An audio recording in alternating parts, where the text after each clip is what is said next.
you feel it? Can you feel it? Sure Roxanne. Can you feel it? Sure Roxanne. Can you feel it? Sure Roxanne.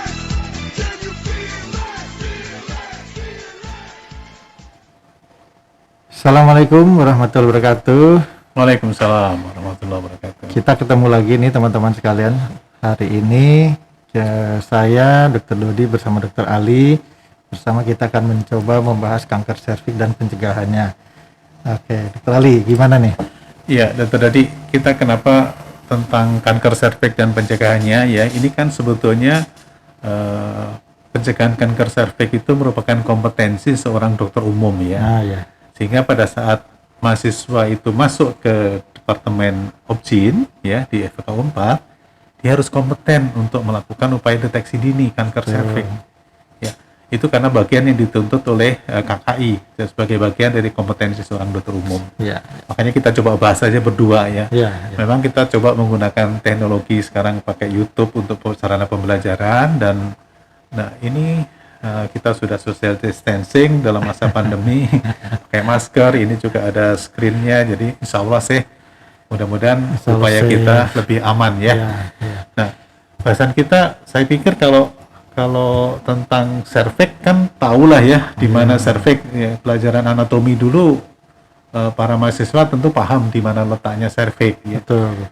Jadi secara anatomi teman-teman para mahasiswa lokasi serviks di mana itulah kira-kira ya gambaran singkatnya secara skematis ya.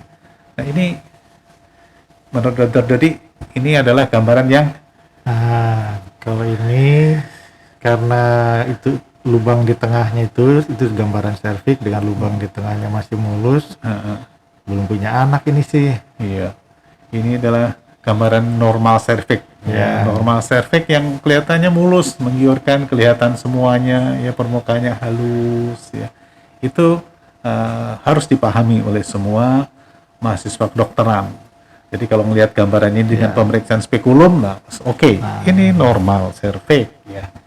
Nah, kalau ini sudah ada nih putih-putih nih kelihatan nih. Udah agak kotor-kotor nih. Pemeriksaan apa ini paling sederhana Dr. Dodi ini biasanya? Biasanya kalau tampilan putih begini, ini sudah dikasih asam asetat. Ya, ingat ya, dicatat dulu asam asetat kata Dr. Dodi ya, para mahasiswa sekalian. Asam asetat apa fungsinya? Nah, nanti kita bicarakan di belakang ya. Tapi Dr. Dodi udah ngasih clue. Pertama adalah lihat gambaran putih pada serviks ini kelihatannya karena gambaran asam asetat ya. Yang ini kemungkinan adalah udah ada lesi ya, Dr. Dodi ya. Ini sudah pokoknya ada gambaran acetoacetate positif atau asam asetatnya positif, kita sebut sebagai adanya lesi prakanker. Sesederhana itu sebetulnya ya. Kalau ini agak-agak rumit nih gambarnya nih. Ada bintik-bintik, udah mulai kasar. Iya. Kesenggol dikit kadang-kadang juga mulai berdarah. Iya. Memang kalau menyebut CIN 2 itu adalah gambaran histopatologis harusnya ya. Gambaran histopatologis. Nah, ini juga demikian. Ya, ini darahnya kelihatan lebih banyak dengan pembuluh darahnya membentuk cabang-cabang seperti pohon yang cukup rumit, lebih jelas. Iya. Nah, cluenya lagi tadi Dr. Dodi sudah menyebut gambaran pembuluh darah yang abnormal. Nah, ini apakah bisa kita lihat dengan pemeriksaan apa nanti? Nah, nanti kita bicarakan ya. Tapi ini gambaran adalah lesi prakanker tapi sudah derajat berat. Ya. Masih derajat berat. Kemudian kalau ini ini sebetulnya sudah mulai berbeda dengan yang tadi. Ini sudah mulai ada penonjolan di bagian merah berdarah, kelihatannya agak rapuh. Cuma ini gambarnya sepotong, jadi agak kurang jelas, banyak daerah putihnya juga. Jadi kalau nggak hati-hati kita akan bilang masih lesi prakanker yang berat sekali. Atau kalau diperbesar gambarnya misalnya diperlihatkan semuanya, bisa jadi ini sudah masuk ke wilayah kanker. Iya, baik, setuju ya. Ini memang gambarannya kemungkinan kanker ya, apalagi seperti ini. Apalagi ini. Ya, adik-adik sekalian nanti tidak akan boleh lupa pada saat kita melakukan pemeriksaan spekulum ya, udah kelihatan gambaran seperti ini seumur hidup nggak boleh lupa ya. melihat sekali aja nggak lupa. Karena ini adalah gambaran serviks yang abnormal dan ini adalah gambaran kanker serviks. Jadi kalau melihat seperti ini, ya sudah harus berani mendiagnosa kanker serviks, ya suspek kanker serviks. Karena diagnosa pastinya tentu kita harus melakukan pemeriksaan histopatologis. Ini juga kelihatan, ya, berpenjol-penjol, ya.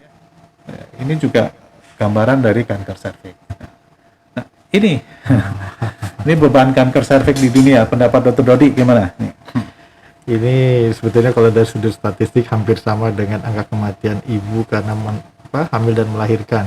Iya, Satu iya. menit satu, ini 2 menit satu orang. Jadi besar sebetulnya ini, besar sekali.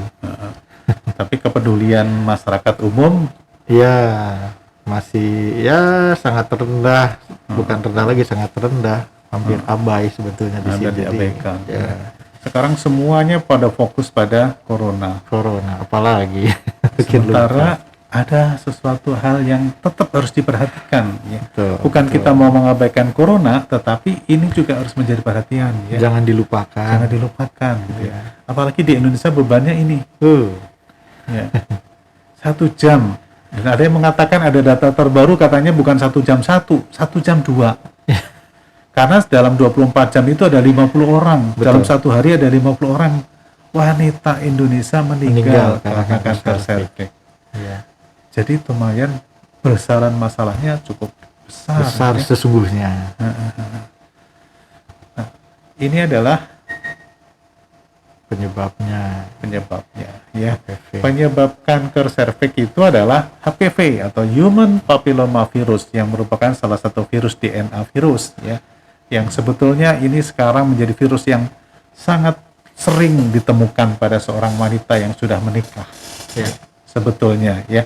Dan perlu menjadi perhatian karena kanker serviks itu penyebab utamanya adalah kanker HPV. Ya. Hampir semua kasus CA cervix kalau kita periksa HPV-nya hampir positif. Ya. Ya kan? Hampir positif. Nah, ini bebannya. Bebannya tipe HPV virus jenisnya kan 100 lebih. lebih dari 100 sekarang. Ya, tipenya itu lebih dari 100 ya. Ada yang mengatakan 200, ada yang lebih dari 200 bahkan ya. Tetapi secara umum kita kelompokkan menjadi resiko rendah dan resiko tinggi aja kan ya Dr. Dodi ya. Ya, resiko tinggi yang utama ini adalah tipe 16, 18, 45, 31 dan 52. Ya, ini yang harus menjadi waspada karena ini adalah kurang lebih sekitar 80% kanker serviks itu disebabkan oleh ini. Dan bahkan ya kalau lebih spesifik 16, 18 itu berkontribusi pada kurang lebih sekitar 60-70% kanker serviks ya. Jadi luar biasa ya HPV. Meskipun HPV itu bukan hanya penyebab kanker serviks, tapi penyebab yang lain juga. yang lain juga. Iya. Salah satunya adalah kanker Kanker di sekitar kemaluan, kanker penis, kanker penis, vulva, kanker rektum, kanker vagina. vulva, bahkan kanker papiloma Laring, laring juga ya. dikait-kaitkan sama infeksi HPV ya, Dr. Dodi ya. Lidah. Nah ini karakternya Dr. Dodi ya. Dia itu ternyata agak sedikit resisten dibandingkan dengan virus lain, kata HPV itu. Dia lebih resisten pada panas, ya, pada panas. Kemudian selalu, ya, memang dikait-kaitkan sama sexual transmitted disease. Meskipun sebetulnya yang non sexual transmitted disease misalnya juga ada, ya. Nah, ini kadang-kadang kita suka dilema pengalaman Dr. Dodi menghadapi pasien. Waduh, kalau gitu suami saya jangan-jangan gitu ya dok. Nah, gimana? Baru tadi dok, berarti suami saya ini ya.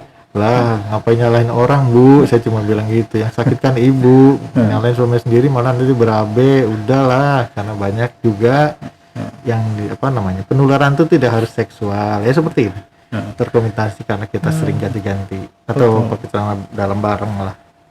Betul ya.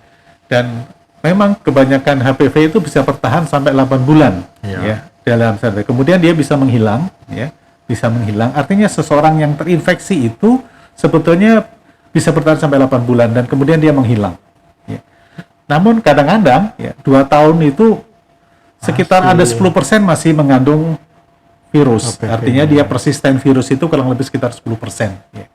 Dan itu yang menjadi kewaspadaan kita ya. Nah, faktor pendukung yang lain untuk terjadinya kanker serviks, saya kira adik-adik sekalian, para mahasiswa ya udah paham lah ya, menikah pada usia muda, kemudian kehamilan yang sering, ya merokok, ya kontrasepsi oral jangka panjang, dan infeksi menular seksual ya, gonta-ganti pasangan, itu adalah sesuatu hal yang menjadi faktor pendukungnya ya. Nah, sayangnya pada seseorang yang menderita atau terinfeksi virus HPV tersebut biasanya berlangsung tanpa gejala. Ya kan? Kadang-kadang enggak ada apa-apa ya. Kalau Dr. Dodi kan punya pasien kanker serviks stadium 3 juga, dia nggak akan ngeluh. Loh, masa sih Dok? Kadang-kadang tahapannya seseorang penderita kanker kan menolak pasti ya. Iya. Padahal keputihan, kalau ditanya kita alihkan keputihan udah berapa lama Bu? Oh, udah lama saya keputihan. Tapi kan di Indonesia biasa aja. Perempuan keputihan tuh dianggap biasa gitu. Jadi agak susah juga ya. Baik. Kemudian, nah ini ya, memang pada awal itu nggak akan ada gejala. Semua penderita kanker serviks pada stadium awal sama sekali nggak ada gejala. Ya, kalau sudah ada gejala itu umumnya justru pada sudah stadium lanjut ya. Pendarahan melalui vagina, adanya keputihan tadi yang Dr. Dodi sampaikan ya. Kadang-kadang ada campur darahnya ya. Kemudian baunya gimana? Dulu baunya kayak apa? Sedap ya, kayak enggak itu ya, kayak bau ini ikan asin. Oh, bunyi apa tuh lu? Baunya itu khas sekali ya, pencium sekali, nggak akan lupa seumur hidup kanker serviks ya. Kemudian kalau udah nyeri panggul, tidak dapat buang air kecil, nah itu udah biasanya adalah bagian dari komplikasi lanjutan dari kanker serviks gitu ya. Nah, siapa saja yang berisiko ini ya. Kira-kira 80% wanita itu akan terinfeksi selama masa hidupnya, ya kan? Selama masa hidupnya kalau seseorang itu menikah, 80% dia akan berisiko untuk terinfeksi ya. Tapi 50% tersebut ya, dia terinfeksi HPV dan bisa menyebabkan kanker sepanjang masih hidupnya. Artinya apa? Sepanjang hidup seseorang itu mempunyai kans untuk menderita kanker serviks kurang lebih sekitar 60%. Ya. Sehingga setiap wanita sebetulnya beresiko, bukan hanya orang yang promiskuitas atau jadi tidak pandang bulu sih sebetulnya. Tidak pandang bulu, bukan orang yang ganti-ganti pasangan saja yang beresiko terhadap kanker serviks itu. Ya. Ini adalah gambaran dari infeksi dari insidensi menurut usia. Ya. Kurang lebih ya pada usia 20-24 ya banyak. Tetapi ini kebetulan data di luar ya, data di kita infeksinya ini mungkin supaya nggak salah persepsi. Ya, ini infeksinya betul, infeksinya. Infeksi HPV yang onkogenik ya. Jadi ada yang pada awal lagi 14-19 tahun. Ini pada orang-orang tentu bukan di kita lah ya. Tapi ada kok di kita ada. Ada juga ada. Kita sekitar 3 tahun 4 tahun yang lalu umur 19, 20 itu sudah stadium 2, stadium 3. Jadi ada sebetulnya di kita ini. Oke. Nah, berarti ada pergeseran pola itu ya, pola seksual Indonesia. Berhati-hati juga. Ini juga bukan hanya usia tua, juga 59 tahun. Kita ketemu ada 60 sekian tahun kanker serviks juga ya. Ini infeksi, padahal infeksi. Ini bukan pada kanker serviksnya ya, pada infeksinya ya. Nah, ini intinya bahwa diperlukan perlindungan jangka panjang. Ya. Kemudian, mengapa setiap wanita berisiko? Karena ini, meskipun sebagian besar itu sembuh sendiri, mereka tetap akan mengalami proses namanya reinfeksi. Ya kan? Proses reinfeksi inilah yang kemudian dia akan berkembang menjadi kanker serviks dalam beberapa tahun kemudian. Lesi prakanker saja untuk menjadi kanker serviks butuh waktu sekitar 10-15 tahun. 10 sampai 15 tahun. Jadi cukup lama sebetulnya. Sehingga kita punya waktu window-nya untuk melihat namanya lesi prakanker. Ya. Kemudian setelah infeksi HPV tumbuh, ya, tubuh itu tidak bisa memberikan antibodi yang adekuat sebetulnya. Pada kanker pada virus HPV. Kenapa? Karena virus HPV tersebut dia hanya berdiam diri di daerah sel basal dan parabasal.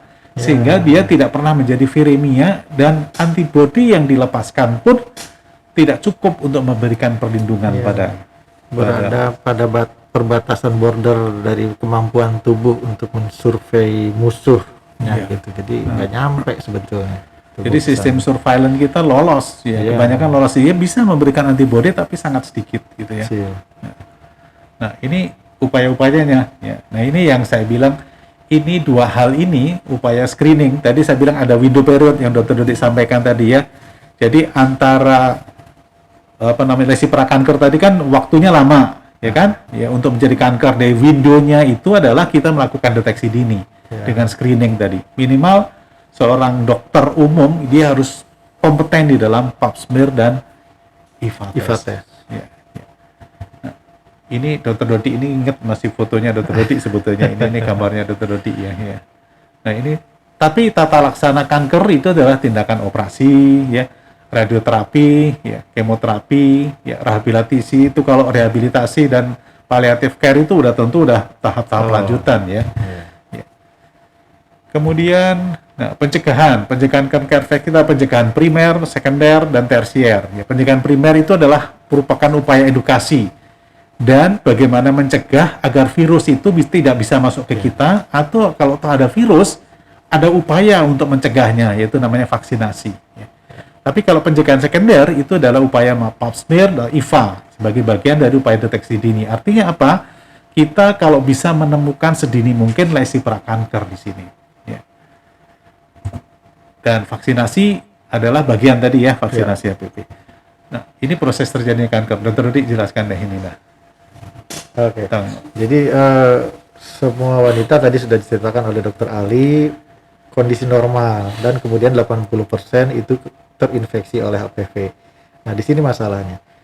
Ada dua kemungkinan ketika sudah terinfeksi oleh HPV, akan terus berlanjut infeksinya atau menjadi bersih kembali.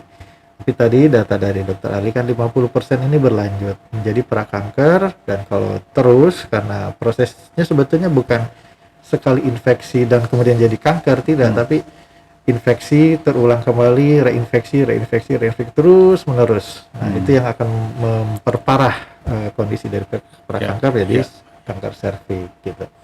Kurang lebih seperti itu ceritanya.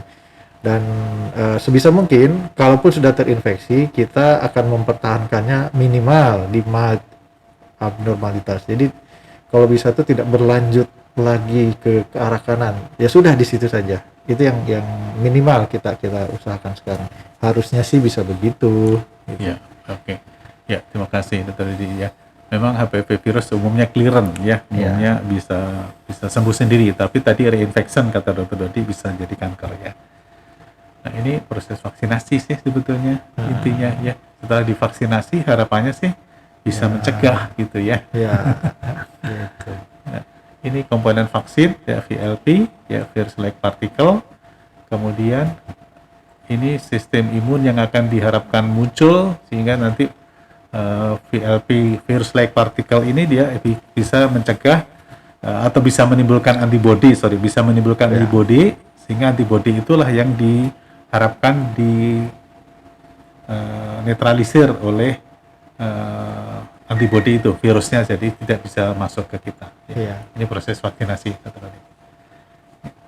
Jadi adanya mikrolesi, jadi virus tadi, ya, virus ada mikrolesi kan umumnya dia masuk, masuk dan kemudian dia berdiam diri dan melakukan replikasi di situ dan menyebabkan proses transformasi maligna. Ya. Tetapi karena adanya vaksinasi, ya, antibodi yang kita suntikkan tadi, sehingga dia melakukan inhibisi dan melakukan penangkapan virus tadi, yang melakukan neutralisasi antibodi tadi, sehingga virusnya tidak sempat lagi atau bahkan bisa mati, sehingga tidak bisa menimbulkan proses karsinogen. Karena pada dasarnya tadi infeksinya tidak pernah melewati basal membran, sementara pembuluh darah itu ada di bagian bawah dari basal membran. Jadi memang ini kita harus membuat sistem imun kita lebih dari biasanya supaya dia bisa nyebrang melewati basal membran. Ya, betul. Nah, ini vaksinasi, ini program vaksinasi ya, intinya bahwa mampu merangsang pembentukan titer antibodi yang tinggi dan dapat membentukkan jangka panjang dan dapat ditoleransi dengan baik. Ini ada vaksin yang ideal tadi ya. Keamanan saya pikir kalau vaksin hampir semuanya aman ya. kontraindikasi hampir tidak ada, ya, karena biasanya efek samping hanya di lengan, nyeri-nyeri biasa saja. Pegel-pegel lah. Secara umum ini adalah kesimpulannya bahwa setiap wanita itu berisiko terkena infeksi HPV, ya, yang bersifat onkogenik, yang akan lama-lama dia akan menyebabkan kanker. Ya. Kanker serviks sendiri merupakan beban, ya, psikologis, sosial di wanita di mana saja. Ini kemarin saya visita pasien di ruangan, sedih itu saya kemarin itu ya. Ibu-ibu itu. Ibu-ibu anaknya 3, ya, tetapi perdarahan sampai HB3 loh, HB-nya 3 ke IGD malam-malam. Dan perdarahannya udah lama lagi kan. Perdarahannya sudah lama, anaknya gede-gede tapi ibu itu tuh Nggak ibu ngasih sendiri tahu. nggak ngasih tahu, takut merepotkan anak. Ya. Aduh, itu saya bilang sama residen itu, saya ikut, saya bilang saya nangis itu kalau nggak malu dan bersama kamu di depan Mbak. Nah, itu adalah bebannya. Kemudian wanita muda matang keduanya tetap berisiko, ya, disebabkan oleh infeksi HPV yang tipe onkogenik tersebut, dan bahkan dia bisa menjadi kanker. Ya. Terdapat tipe onkogenik 16-18 itu 71% ternyata ya penyebab kanker serviks. Ya. Vaksinasi bisa mencegah, ya, tetapi vaksinasi sendiri nggak cukup. Ya. Tetap harus diiringi dengan pencegahan sekunder, yaitu pap smear dan IVA test. Ya. Nah, ini vaksin, ya, saya pikir, nah ini rekomendasi yang biasa kita sampaikan bahwa panduan dari Himpunan Onkologi Ginekologi Indonesia itu sekarang masih tetap, ya, usia 10 sampai 55 tahun. Ada tren terbaru kan, Dr. Dodi, pada usia itu hanya diberikan 2 dosis. 2 dosis ya, kurang dari 15 tahun. Kurang dari 15 tahun cukup dengan 2 dosis, ya. Sedangkan yang lebih dari 15 tahun kita tetap memberikan 3 dosis. Ya. Suntikannya 1, kemudian 2, 3 kali suntikan, ya. Tergantung dari tipe vaksinnya. Ya. Kalau vaksinnya Cervarix adalah 1, 2, 6, ya. Kalau Gardasil adalah 1, 2, 6. Ya. Saya kira mirip juga sih, sama. Kurang lebih sama sih sebetulnya. Oke, saya kira itu saja. Dan ada pesan untuk adik-adik mahasiswa, Dr. Dodi?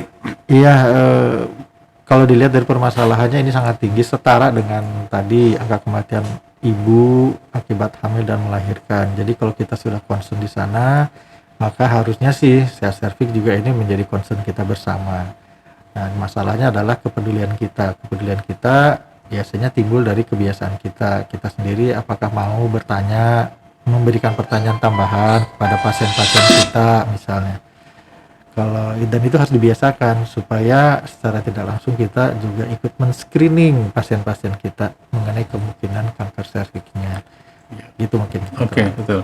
Ya, nanti karena kompetensi, jadi nanti selama masa pendidikan nanti di bagian Opjin, adik-adik sekalian yang masih pembekalan ini harus minta pada perseptornya untuk diberikan, ya, kompetensi tambahan terkait sama pap smear dan IVA test. Ya. Ini adalah pengantar saja, dan mohon nanti adik-adik sekalian minta sama perseptornya untuk dibekali tentang kompetensi 2 hal tadi, ya. pap smear dan IVA test. Ya. Itu saja pesan saya, dan saya kira kita tutup acara kali ini. Ya, terima kasih. Sampaikan. Terima kasih, Dr. Dodi. Terima kasih, Dr. Ali. Assalamualaikum warahmatullahi wabarakatuh. Waalaikumsalam warahmatullahi wabarakatuh.